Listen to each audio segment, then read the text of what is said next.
Salam salam in Dinesh. Yo guys, welcome back in today. Today we're going to be talking about the Ethiopian Grand Renaissance Dam. So if you guys don't know, Ethiopia has been building this grand dam, right, to produce electricity for their country as well as to export this electricity to neighboring countries for the economy. And this grand dam, I think it started production, if I'm correct, or started to be built. And I think that was in, if I'm correct, 2012 by the former president of Ethiopia. And then obviously it was carried along with the current president of Ethiopia. And so what is that? That's 8 years, that's 10 years. So it took around 10 years to complete it. It cost 5 billion American dollars. And it's supposed to give out 5 gigawatts, I think a little bit over 5 gigawatts of power throughout the country, right? So like obviously when the water goes through the dam, it creates electricity. There's turbines. It's hydro, right? So like hydro powered. So the water powers a turbine, and then the turbine creates electricity. And so Ethiopia has finally completed it. I think maybe sometime within this week, in the last, depending on when you guys are watching this video and when I actually put it out, within the last couple of days, they've opened up the dam. They broke ground. The president and high officials went to the dam, and they actually helped initiate the first use of the dam. And so I think a lot of people in Ethiopia are going to be happy in the sense of electricity. It probably will bring stable electricity. It's trying to bring 60% more electricity to the actual people that live in Ethiopia versus what there is now. If you're not aware of Ethiopia and some countries around the world, there are times where there might not be constant electricity, or maybe the electricity is unstable. Now, of course, it's not all of Ethiopia, but certain parts of Ethiopia. So this is here to help try to combat that. Now, with that being said, on the flip side, you have neighboring countries like Sudan and Egypt that are a little bit worried and don't really like what's going on in Ethiopia as far as with the dam. So if you don't know, in 2015, there was an agreement that was signed, if I'm correct, by Ethiopia, Egypt, and Sudan. And with this agreement, I think that there's a lot of tension going on between, especially Ethiopia and Egypt, because Egypt feels as if Ethiopia is going to have the power now to shut off the water and the Blue Nile that exists within Ethiopia, which is part of the Nile, which flows north, right? So it's like if I'm correct, one of the only in the world, maybe the only river in the world that flows north. Could be wrong about that, but it starts in Ethiopia, the Blue Nile, and then the other part, there's 2 sections of it that start in, I think, the Rwanda, Burundi, Tanzania area, right? Maybe in Rwanda. And so these 2 parts, they flow northward and then they connect at some point. So Egypt is a little worried that Ethiopia at some point could actually cut off the water, or try to cut off the water to some extent, and sort of kind of, I guess, starve Egypt from water, because Egypt relies on the irrigation from the Nile system, and it's probably a little bit over more than 90% that it relies on the Nile River. Of course, as we know, the Nile River is famous and legendary because it's a river that has given life to a lot of East Africa and North Africa as well, and specifically, of course, in Egypt, North Africa. And so Egypt is a little worried about that, and they think that Ethiopia is going to use that as bargaining chips, or a way to cut off their water supply when they need it for vegetation and all types of things, right? And then in Sudan, which I don't think Sudan was originally worried about it, but I think now more so they're starting to like be skeptical of the project.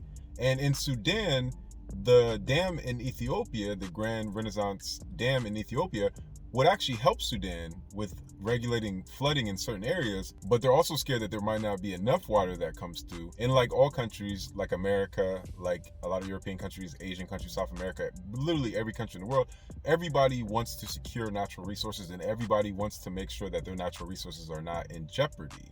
So if you see it from both sides, you can maybe understand both sides. Of course, a lot of Ethiopian people are very prideful, but probably a lot of people in Sudan and Egypt might be a little bit worried. And then also, we're talking about control of a natural resource, which is water, which is a natural resource.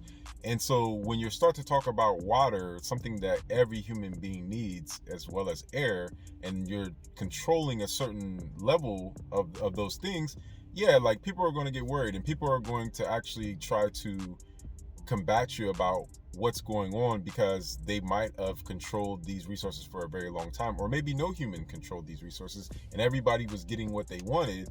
But now obviously it seems like the control to some extent is in Ethiopia's hands. But it's such a huge river, I can't really see Ethiopia being able to stop the river without it overflowing at some point, because it's the Nile River, and the Nile River is a very like strong river. So I couldn't see Ethiopia being able to stop the river fully without it even actually overflowing over the dam. Could be very wrong about that. I don't work in these industries, so I could be wrong about that. But just from what I know about the Nile River in general and how powerful it is, especially when it builds up behind a dam, I don't know how long, or if they could just ever cut the water all the way off, or even if that's the plan of Ethiopia, is to cut the water off. So this is the dam. It's there now. It's going to generate a lot of electricity. And I can understand when a part of a river or a big body of water starts in the area that you control or within your borders. I think on one side, a lot of people are going to be like, we shouldn't have to ask anything because we have the money, it's in our country and we've built it. We shouldn't have to ask anybody to do anything as long as the country and people around it, or I guess the people at the top, have approved to do this. But then you have the other people that rely on these things as well, that might feel some type of way if they can't control it 100%, or if they can't control it at all, or they think that somebody might actually jeopardize them and their natural resource, which is water. Because at one point, nobody really owns a river, it's really here for the earth. But when you create boundaries and you have human beings, then they say, oh, okay, I own this, I own that, I own this, and it is what it is. But today we've learned about this new grand Ethiopian Renaissance dam that they have.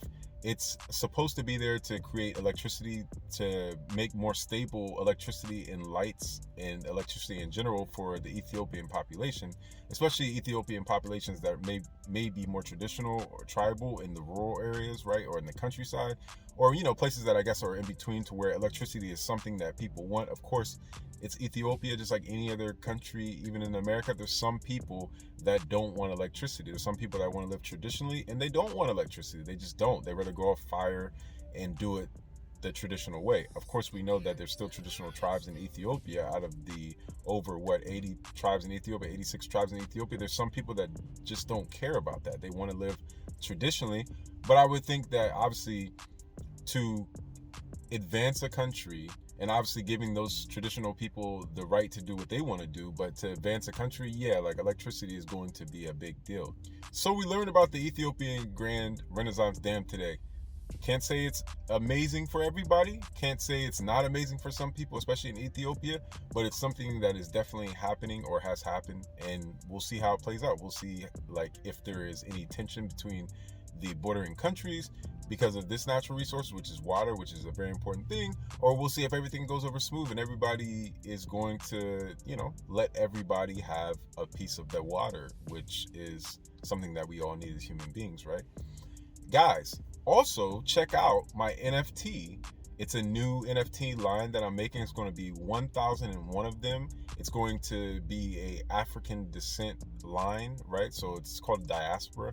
So basically it's going to be different, like African warriors, Black people or African people in America, people in South America, Central America, some very important figures throughout history, some people that are not so important.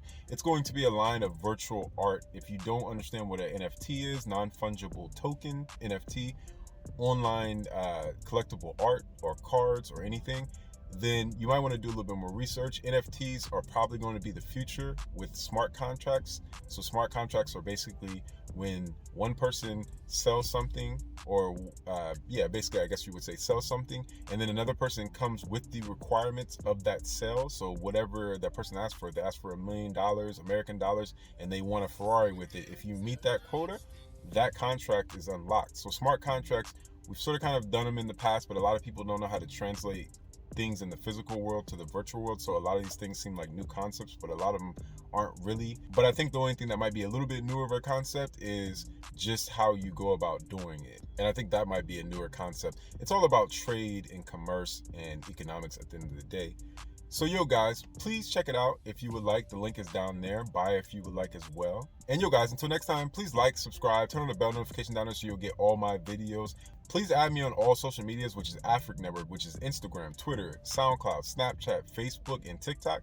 Each one teach one. Always love each other. Always learn from each other. And yo guys, until next time, Ethiopia. We're gonna see what you're gonna do with this dam. Peace. One love.